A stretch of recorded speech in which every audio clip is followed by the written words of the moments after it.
Ukraine's president has met with his Turkish counterpart on Saturday to discuss heightened tensions with Russia.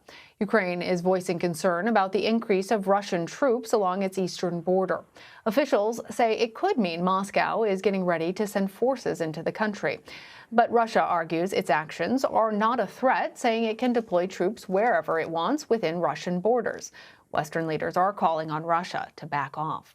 The U.S. says Russia has built up more troops on the border than at any other time since 2014. That's, of course, when Russia took a territory from Ukraine and backed rebels in the region. On Friday, Turkey announced that the U.S. is sending 2 warships through the Turkish Straits to the Black Sea next week. To talk more about this, former CIA Chief of Russian Operations, Steve Hall, joins us now. Steve, thank you for being here. So help us understand, what does all of this mean for peace in Eastern Europe, and how concerned should we be, given that this is a fairly unstable part of the world? Yeah, it has been unstable over the past, certainly a couple of years, largely because of Vladimir Putin's decisions in that regard. I mean, I think you have to remember that living with Russia, living with Vladimir Putin is sort of like having a big bully on your block who, undertakes all sorts of inappropriate activities and then claims it's being, pushed around and, wants to call in the police, and all of a sudden the rule of law is important. You have to remember that, Russia, annexed Crimea, the first time really since World War II that, Right. countries in the European theater of operations have started annexing pieces of each other. That's extremely bad behavior on the international front, not to mention meddling in American and European elections, wars in Georgia, helping the situation in Belarus, in other words, putting down government protests there. So Russia is really acting inappropriately as a bad actor on the geopolitical stage. And this is, a sort of an increase in that, a pressure that Russia is now exacerbating vis-a-vis Ukraine. There is so much to unpack there, just in what you said, Steve. Let's talk about Ukraine a little bit more, because this is Russia's largest troop movement to the border in 7 years. What needs to happen to de-escalate things, and why might Russia be putting their forces there right now? Well, Russia's in a new situation. They now have a sort of a professional government back in the United States, one that is, I think, more capable vis-a-vis Russia. And so Vladimir Putin is worried about that. And when Vladimir Putin gets worried about different things, then he'll start to take actions that he deems necessary. For example, concentrating troops on the border with Ukraine to make the point to the United States and to the West that, look, we could make this really ugly if we want to. The Biden administration, in turn, and I would argue this is true for the Western alliances, NATO included, are sort of in a difficult position because they have some choices to make. Do they let Russia essentially declare sort of a sphere of influence in places like Ukraine, historically very important to Russia, and sort of look the other way with regard to annexing, Crimea, which was part of Ukraine? Do they look the other way about all that other bad behavior that we talked about earlier, whether it's, again, annexing other countries or killing opposition figures both inside of Russia and outside? Do we basically say, yeah, okay, we'll look the other way and let you guys kind of set up your own sphere of influence? Or do we take a hard line, the West, and say, look, your behavior has been entirely unacceptable. The only way to stop you from additional bad behavior is to come down hard on you. Of course, that risks conflict, armed conflict potentially with Russia. So it's a really, really difficult set of decisions that the United States, the Biden administration, and our Western allies have to take a hard look at vis-a-vis Russia.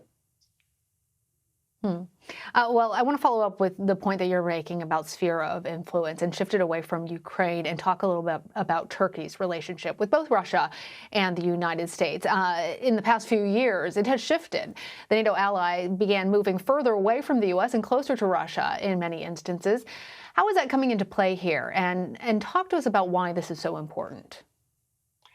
Well, Turkey is an extremely interesting, perhaps the most interesting of the NATO partners. It certainly has sort of a different profile than our other European allies, and sometimes our interests seem to diverge. But you have to remember that, of course, Turkey's relationship, its bilateral relationship with Russia, not vis-a-vis NATO, but its direct relationship with Russia, has also been troubled. It wasn't too many years ago when the Turks actually shot down a Russian warplane going into Syria, I believe.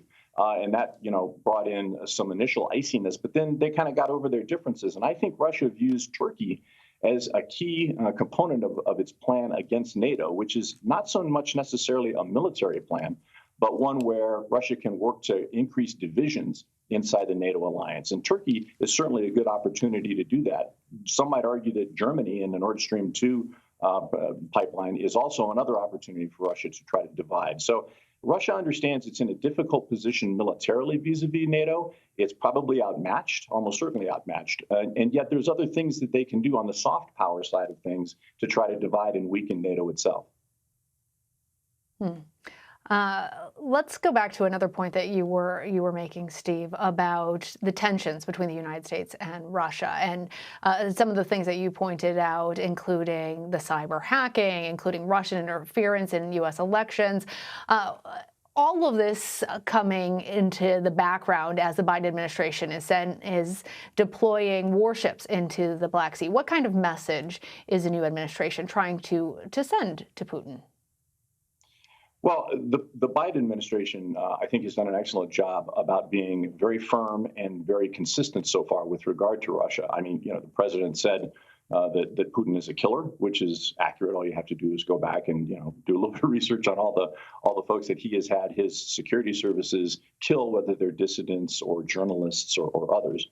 So he is indeed a killer.